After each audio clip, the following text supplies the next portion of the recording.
Сәлеметсіңдер ме оқушылар, бүгінгі жаратылыстану пәнінен өтетін сабағымыздың тақырыбы қандай денелер жарық өткізеді. Сабақтың мақсаты кейбір денелердің жарық өткізгіштік қасиетін зерттеу. Алдымен суретке назар аударайық. Бізге екі түрлі сұйықтық құйылған стакандар берілген. Біріншісінде су, екіншісінде сүт.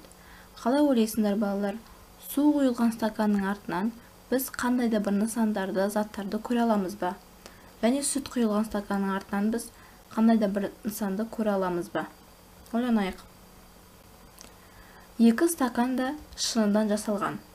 Бірақ су бізде мөлдір және түссіз болып келеді. Сондықтан біз оның артынан қандай да бір нысандарды көре аламыз. Ал сүт ақ түсті және мөлдір емес. Сондықтан біз оның артынан ешқандай да заттарды көре алмаймыз. Енді бізге 4 түрлі ыдыс берілген. Бұл ыдыстардың қайсысын мөлдір деп атауға болады, ал қай ыдыстар мөлдір емес, және неліктен? Ойланайық.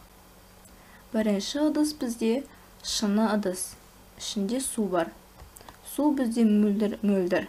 Сондықтан одан жарық өтеді. Екінші ыдысымыз ол саздан жасалған ыдыс. Ол жарықты өткізбейді. Үшінші ыдысымыз шыны ыдыс, бірақ оның ішіндегі шырын қызғылт сары түсті. Сондықтан одан жарық өтпейді. Және төртінші ыдысымыз пластмассадан жасалған. Одан жарық өтпейді. Балалар, сендердің үйлерінде қандай мөлдір заттар бар? Жан-жағымызға қарап, тауып көрейік.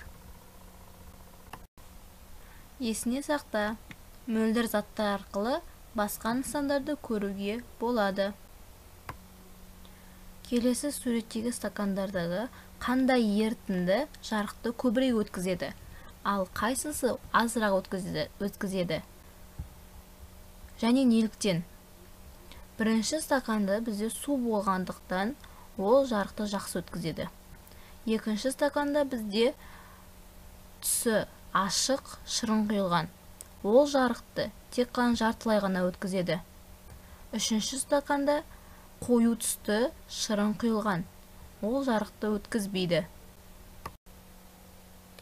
Мөлдір дене жарықты жақсы өткізеді.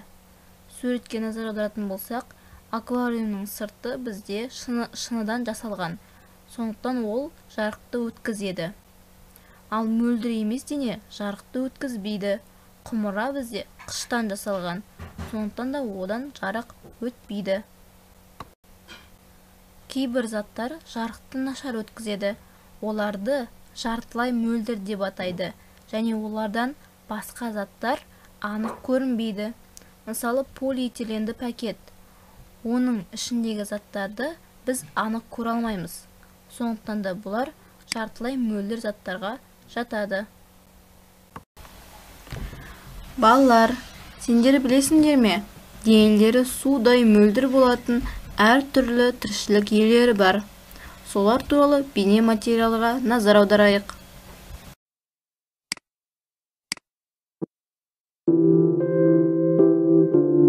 Шыны 8 аяқ. Бұл 8 аяқтың аты денесімен 100% сәйкес келеді екен. Денесі толықтай мөлдір. Ішкі құрылыстардың кейбіреулерін санамағанда, оның бояғыш пигменттері мүлде жоқ. Мөлдірлігі соншалық, оның ас қорыту жүйесі мен аса үлкен көлемінен ерекшеленетін миын байқауға болады. Сальпа маджоре. Суды өзінің ас қорыту жүйесі арқылы өткізе отырып, фитопланктондармен қоректенетін және мұхит бетімен қозғалатын сальпалардың бір түрі. Қараңғы түскен кезде симбиотикалық бактериялардың арқасында жарқырайды. Шыны жайын. Азиялық мөлдір жайын әлемдегі бізге белгілі омыртқалардың ішінде ең мөлдірі болып есептеледі. Балық Таиланд, Малайзия мен Индонезия жағалауларының бойын мекендейді. Кранхиттер. Шыны кальмарлар атымен белгілі кранхиттердің 60-қа жуық түрі бар. Олар өмірлерінің көп бөлігін таяз суда күннің көзі жақсы түсетін жерлерде өткізеді. Себебі олардың мөлдір сыртқы келбеттері мұндай таяз суда мүлде көрінбейді. Мнемиопсис. Мнемиопсис доғал әрі мөлдір дене бітімдерімен ерекшеленеді. Олардың айдарлары кемпір қосақ түстерімен жанады. 1999 жылы Волга-Дон каналы арқылы Каспийге өткен мнемиопсис тез арада көбейіп, майшабақтардың популяциясын 80%-ға қысқартты. Ол дегеніміз 200.000 тонна. Майшабақтармен қоректенетін мөрлердің де саны азая бастады. 2003 жылы мнемиопсистер 1 куб метрге 320-ға дейін көбейді. Тіпті түнде Каспий суы кемпір қосақ түстерімен жана бастаған. Мөлдір теңіз қияры.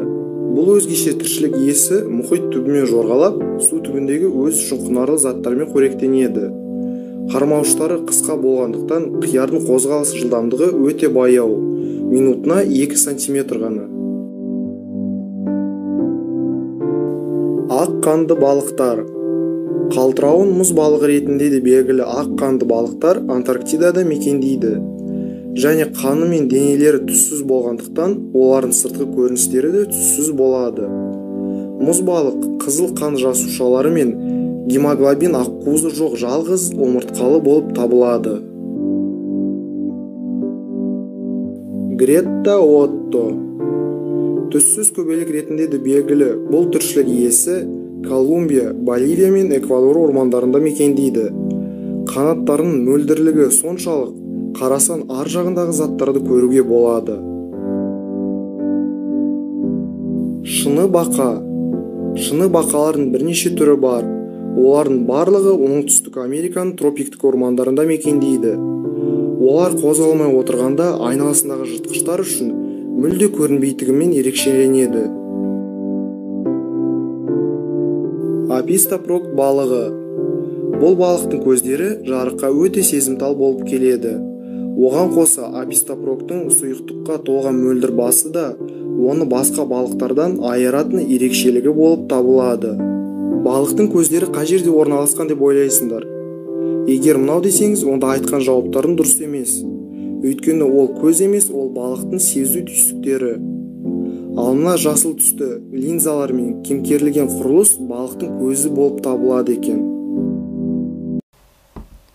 Үйге тапсырма. Ойлан, ауа райы ашық кезде алыстағы заттарды анық көреміз. Ал тұман түскен кезде неліктен айналаны көруіміз нашарлайды? Және жұмыс дәптерден 52-53 беттегі тапсырмаларды орындау.